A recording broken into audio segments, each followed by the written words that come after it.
మీ business ఏదైనా మీ ఊర్లో promotion చేయాలంటే అది సుమన్ టీవీతోనే సాధ్యం. ఇప్పుడే సంప్రదించండి. నా పిల్లలే మా ఆయన చచ్చిపోయాక మా పిల్లలే చూస్తున్నారండి. ఇప్పుడు ఆవిడ కూడా చంపేసాడు. ఇప్పుడు నన్ను ఎవరు చూస్తారండి? నాకు ఎవరున్నారు? ఆ పిల్లలే ఉన్నారు, వాళ్ళే చూస్తారు అన్నాడు మా ఆయన.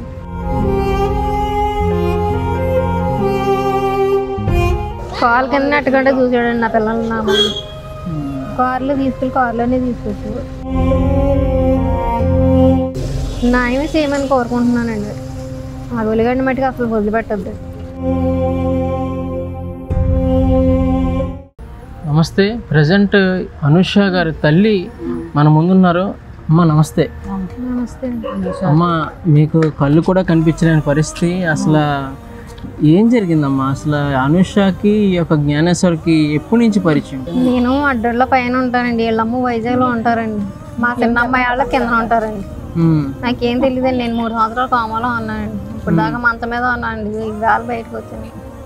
ఎక్కడికి మంచం నుంచి లేసాక 3 సంవత్సరాల తర్వాత నేను ఎక్కడికి వెళ్ళలేదండి. ఇదే రావడం. అసలు తెలుస్తూ ఉంటుందా వాళ్ళు ఎలా ఉన్నారు ఏంటి? అవి ఎప్పుడైనా మీకు ఏమీ తెలియట్లేదండి. వాళ్ళు ఎలా ఉన్నారు ఏంటి అసలు ఏమి తెలియదండి. ఆ చిన్న పాప వాళ్ళ కింద ఉంటున్నారు కానీ ఎక్కడికి వెళ్తున్నారో ఎక్కడ ఉంటున్నారో కూడా తెలియదండి. అనుష యొక్క బాగోగాలని ఎవరు చూసేవారండి? వాళ్ళ డాడీ ఉండేవారండి. అన్నీ ఆయనే చూసుకునేవాడు. అయితే వాళ్ళ డాడీ కూడా మన చచ్చిపోయారు. 2 సంవత్సరాలు అయిపోతుందని చచ్చిపోయారు. వాళ్ళ డాడీయే చదివించారండి. వచ్చిలా చేశారు. వాళ్ళ డాడీ చచ్చిపోగానే ఎవరిని తగిలించి పెళ్లి చేసుకున్నారు.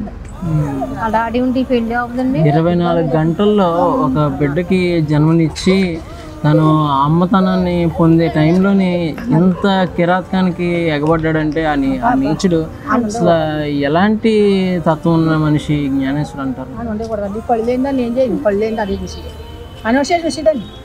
నా పిల్లలే మా ఆయన చచ్చిపోయాక మా పిల్లలే చూస్తున్నారండి. ఇప్పుడు ఆవిడ కూడా చంపేసాడు. ఇప్పుడు నన్ను ఎవరు చూస్తారండి? నాకు ఎవరున్నారు? ఆ పిల్లలే ఉన్నారు, వాళ్ళే చూస్తారు అన్నాడు మా ఆయన. అనసు చూస్తుంది, చిన్నపిల్ల చూస్తుంది అని చెప్పాడు. నేను చచ్చిపోయావు. ఇప్పుడు ఆ పిల్లనే చంపేసాడు. ఇప్పుడు నేను దిక్కుమాలని అయిపోయానండి. నా పిల్లలే నన్ను చూస్తారు అనుకున్నాను.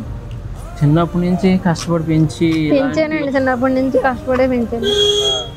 పెంచి గొలిగడు చేతిలో పెట్టేసాను. ఆ గొలిగడిని ఎవరు తగిలించుకుందో తెలియదండి. కాలు కింద అట్టుకుంటే చూసాడండి నా పిల్లలు. నా ముందు కార్లో తీసుకెళ్ళి కార్లోనే తీసుకొచ్చాడు. ఎటువంటి న్యాయం కోరుకుంటున్నాను? న్యాయమే చేయమని కోరుకుంటున్నానండి. ఆ గొలిగడిని మట్టికి అసలు వదిలిపెట్టద్దు. నా కూతురిని అలా చేసేసాడు గొలిగడు. నా కూర్చొచ్చినట్టు అటు సావాలండి. అటు ఉండకూడదు ముందు. అంతకు ముందు నుంచి కూడా తన్ని పెళ్లి చేసుకున్నాక వదిలించుకునే ప్రయత్నం చాలా వరకు చేశారని కూడా చెప్తున్నారు పోలీస్ వారు కూడా. అలానే పోలీస్ వారికి వచ్చిన ఇన్ఫర్మేషన్ మేరకు ఇది నిజమంటారా? అసలు నాకు వీళ్ళ గురించి అసలు నాకు తెలియదండి. నిజంగా చేసుకోవడం కానీ ఎక్కడో పెందుతులు ఉన్నట్టు కానీ వైజాగ్లో ఉన్నట్టు కానీ అసలు ఏమీ తెలియదండి. వాళ్ళ డాడీ ఉంటే ఇంతవరకు జరగదండి. వాళ్ళ డాడీ లేక ఇలాగే ఈ ఎదవని పెళ్లి చేసుకుందని లేకపోతే ఈ పిల్లకి ఆడికి పెళ్లి గట్ట అవ్వదు. వాళ్ళ డాడీ చచ్చిపోగానే ఈ పెళ్ళి అయింది. చూశారు కదా, తల్లి యొక్క తల్లిదండ్రులు ఉంటే ఇంకంత జీవితం బాగున్నాం.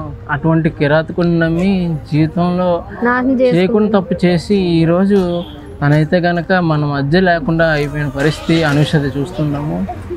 ఇటువంటి పరిస్థితి ఇటువంటి ఆడబిడ్డకి రాకూడదని అనుష తల్లి కోరుకుంటుంది.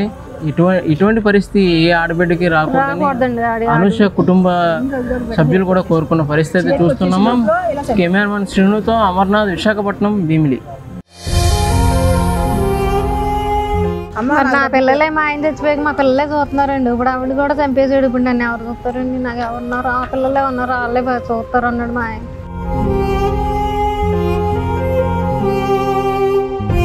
కాలు కింద అట్టుకుంటే చూసాడండి నా పిల్లలు. నా ముందు కార్లో తీసుకెళ్ళి కార్లోనే తీసుకొచ్చాడు. న్యాయమే చేయమని కోరుకుంటున్నానండి. ఆ గొలిగడిని మట్టికి అసలు వదిలిపెట్టద్దు.